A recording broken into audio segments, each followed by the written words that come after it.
재건축, 재개발 규제 완화, 어떤 지역이 먼저 반응할까? 61살의 한 씨는 강남구 대치동의 오래된 아파트 단지 앞에 서 있었습니다. 30년 전 신혼집으로 샀던 이 아파트는 이제 낡고 불편했지만 한 씨는 팔지 않고 버텨왔습니다. 재건축을 기다리며 10년이 넘는 시간을 보냈고 그동안 강화된 규제 때문에 재건축은 번번이 무산되었습니다. 하지만 지난주 뉴스에서 재건축 규제 완화 소식을 들었습니다.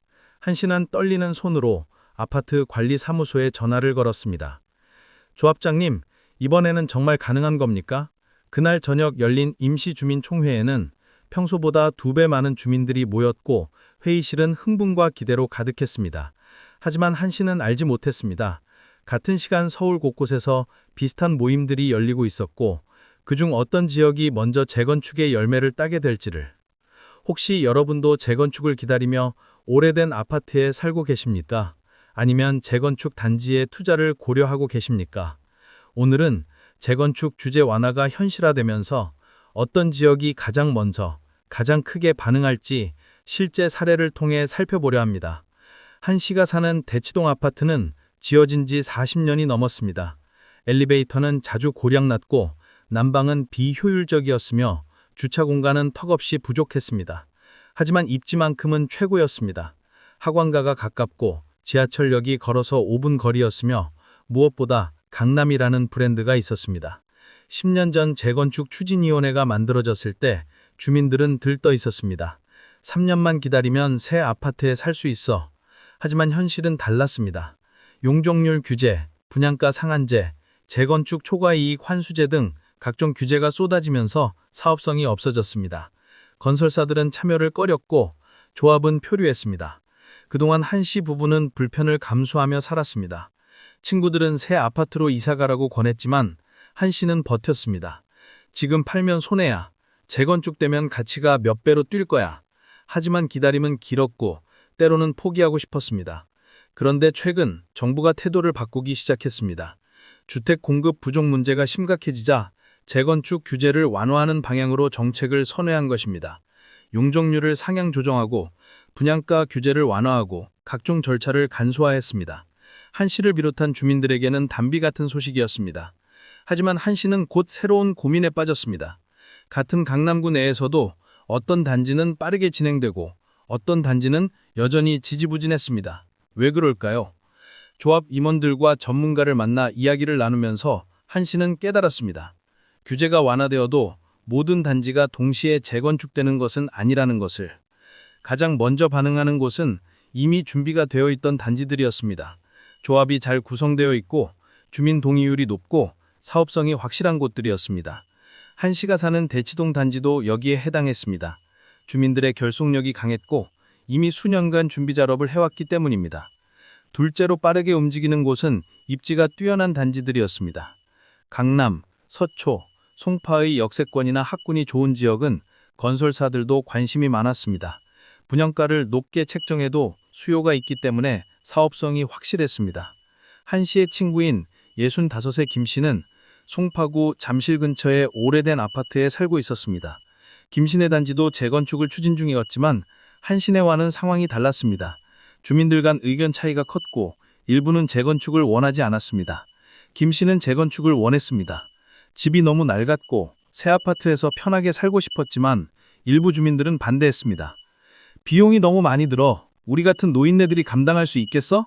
특히 경제적 여유가 없는 노인 가구들은 추가 분담금이 부담스러웠습니다.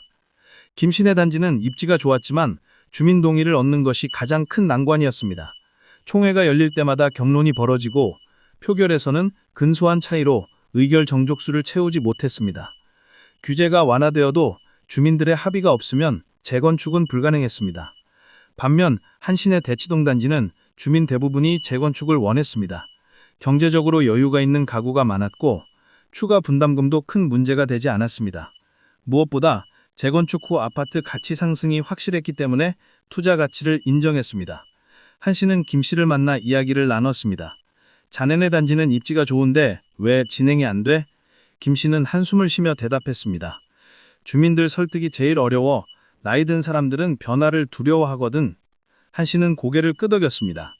재건축은 단순히 규제 완화만의 문제가 아니었습니다. 세 번째로 중요한 요소는 단지의 규모와 조건이었습니다. 너무 작은 단지는 사업성이 떨어지고 너무 큰 단지는 의사결정이 어려웠습니다. 적정 규모의 필지가 정형화되어 있고 주변에 장애 요인이 없는 단지가 유리했습니다. 또한 건축 연도도 중요했습니다. 지어진 지 30년 이상 되어야 재건축이 가능했는데 정확히 30년을 갓 넘긴 단지보다는 40년 이상 된 단지가 주민들의 재건축 의지도 강하고 인허가도 수월했습니다. 한시가 사는 단지는 이 모든 조건을 충족했습니다. 40년이 넘었고 규모도 적당했으며 필지도 깔끔했습니다. 주변에 일조건이나 조망권 침해 문제도 없었습니다. 규제 완화 소식이 들자마자 건설사 여러 곳에서 연락이 왔습니다. 반면 김신의 단지는 일부 필지가 복잡하게 얽혀 있었고 바로 옆에 학교가 있어 높이 제한이 있었습니다. 이런 물리적 제약도 재건축을 어렵게 만드는 요인이었습니다. 네 번째 요소는 지방자치단체의 태도였습니다. 같은 서울이라도 구마다 재건축에 대한 입장이 달랐습니다. 적극적으로 지원하는 구가 있으면 반면 소극적인 구도 있었습니다. 주택 공급을 늘리고 싶은 구는 재건축을 환영했고 기반시설 부담을 우려하는 구는 신중했습니다. 한시가 사는 강남구는 재건축에 비교적 우호적이었습니다. 오래된 아파트가 많았고 재건축을 통한 도시 정비가 필요했기 때문입니다. 구청에서도 행정 절차를 신속하게 처리해줬습니다. 시간이 지나면서 한신의 단지는 재건축 사업이 본격화되었습니다. 건설사가 선정되었고 설계안이 나왔고 분양계획이 수립되었습니다. 주민들은 흥분했고 한시도 10년 넘게 기다린 보람을 느꼈습니다. 하지만 새로운 고민이 생겼습니다. 재건축 기간 동안 어디서 살 것인가, 추가 분담금은 얼마나 될 것인가, 새 아파트 평수를 어떻게 선택할 것인가 등등 행복한 고민이었지만 결정할 것들이 많았습니다. 한시는 자녀들과 상의했습니다. 이 기회에 평수를 늘릴까 아니면 작게 해서 차액을 받을까? 자녀들은 조언했습니다. 아버지 편한 대로 하세요. 거기서 오래 사실 거잖아요. 결국 한시는 비슷한 평수로 선택하기로 했습니다. 익숙한 크기가 편했고 큰 돈을 추가로 들일 필요도 없었습니다. 한편 김신의 단지는 여전히 표류하고 있었습니다. 규제가 완화되었지만 주민 합의를 이루지 못해 진전이 없었습니다. 김씨는 답답했습니다. 입지가 좋은데 이러다 기회를 놓치는 거 아냐? 하지만 민주적 절차상 다수의 동의가 없으면 진행할 수 없었습니다. 결국 김신의 단지는 다른 방법을 모색하기 시작했습니다. 재건축이 아닌 리모델링을 검토하거나 반대하는 주민들을 설득하기 위한 보상 방안을 강구했습니다. 하지만 이 모든 것이 시간이 걸렸고 한신의 단지보다 몇 년은 뒤처질 것 같았습니다.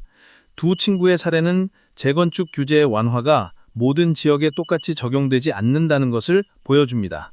완화는 기회이지만 그 기회를 잡을 수 있는 조건이 갖춰진 곳만이 빠르게 움직일 수 있습니다. 그렇다면 어떤 지역이 가장 먼저, 가장 크게 반응할까요? 정리하자면 다음과 같습니다. 첫째, 강남, 서초, 송파 같은 전통적인 선호 지역이 가장 빠릅니다. 입지가 확실하고 주민들의 경제력이 있으며 건설사들의 관심도 높습니다. 둘째, 역세권이나 학군이 좋은 단지가 유리합니다. 교통이 편리하고 교육 환경이 좋으면 재건축 후 분양도 잘 되고 가치도 오르기 때문입니다. 셋째, 이미 조합이 구성되어 있고 주민 동의율이 높은 단지가 빠릅니다. 규제 완화는 준비된 자에게 기회입니다.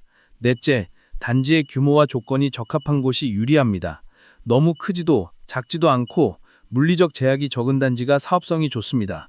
다섯째, 지방자치단체가 협조적인 지역이 빠릅니다. 행정 절차를 신속하게 처리해주는 구청의 역할이 중요합니다. 한시는 운이 좋았습니다. 자신이 사는 단지가 이 모든 조건을 갖추고 있었기 때문입니다. 김씨는 아쉬웠습니다. 입지는 좋지만 다른 조건들이 맞지 않아 기회를 놓치고 있었습니다. 재건축은 복권이 아닙니다. 단순히 오래된 아파트에 산다고 해서 모두 재건축의 혜택을 받는 것은 아닙니다. 입지, 주민 합의, 사업성, 행정 지원 등 여러 조건이 맞아떨어져야 합니다. 만약 재건축 단지에 투자를 고려한다면 이 모든 요소를 꼼꼼히 따져봐야 합니다. 단순히 집이 낡았다는 이유만으로 혹은 규제 완화 뉴스만 보고 투자하면 낭패를 볼 수 있습니다. 또한 재건축은 시간이 오래 걸립니다. 빠르면 5년, 길면 10년 이상 걸리는 경우도 있습니다. 그 기간 동안 불편을 감수할 수 있는지, 경제적 여유가 있는지도 고려해야 합니다. 한 씨는 이제 새 아파트 입주를 4년 후로 기대하고 있습니다. 길었던 기다림이 드디어 결실을 맺게 되었습니다. 물론 그 과정이 순탄만은 않을 것입니다. 이주, 분담금 납부, 분양 절차 등 해결해야 할 일들이 많습니다. 하지만 한 씨는 기대가 차 있습니다. 김 씨는 여전히 주민들을 설득하고 있습니다. 쉽지 않지만 포기하지 않았습니다. 언젠가는 자신들의 단지도 재건축이 될 것이라는 희망을 갖고 있습니다. 재건축 규제 완화는 많은 사람들에게 희망을 주었습니다. 하지만 그 희망이 현실이 되기 위해서는 여러 조건들이 충족되어야 합니다. 규제 완화는 출발선일 뿐이지 결승선까지 가는 길은 각 단지마다 다릅니다. 오늘 이 이야기가 재건축을 기다리는 분들께 혹은 재건축 투자를 고려하는 분들께 도움이 되었기를 바랍니다. 조건을 꼼꼼히 따져보고 현실적인 판단을 하시기 바랍니다. 이